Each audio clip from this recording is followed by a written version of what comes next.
নমস্কার, সবাইকে শুভেচ্ছা জানিয়ে শুরু করছি আমার আজকের রেসিপি তালের বড়া। ভাদ্র মাসে তাল পাওয়া যায়। প্রথমে আমি একটা বড় বলে তালের রস নিয়েছি, এতে আমি গুড় দিয়ে দিচ্ছি। এরপর 1 পট ময়দা দিয়ে দিব, 1 পট চালের গুঁড়া দিয়ে দিচ্ছি। এরপর সবগুলো উপকরণ একসাথে ভালোভাবে মিশিয়ে নিব। পরিমাণ মতো পানি দিয়ে দিব। হাত দিয়ে নেড়েচেড়ে ভালোভাবে ব্যাটারটা তৈরি করে নিব। ব্যাটারটা আমার তৈরি হয়ে গেছে। ব্যাটারটা আমার খুব বেশি পাতলাও না, আবার খুব বেশি ভারীও না। কড়াইয়ে তেল দিয়ে হালকা গরম হলে এতে একটা একটা করে বড়া ছেড়ে দিব। তালের বড়াগুলো আমি ছোট ছোট গোল গোল করে ছেড়ে দিয়েছি।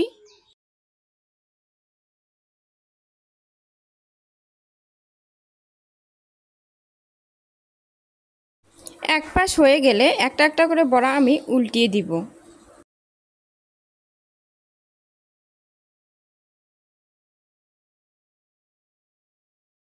বড়াগুলো আমি বারবার নেড়েচেড়ে ভেজে নিব। বড়াগুলো লালচে হয়ে গেলে নামিয়ে নিব। তালের বড়া খেতে অনেক মজা লাগে। আপনারা সবাই ভাদ্র মাসে তালের সিজনে তালের বড়া খেতে পারেন এভাবে বানিয়ে। Thanks for watching.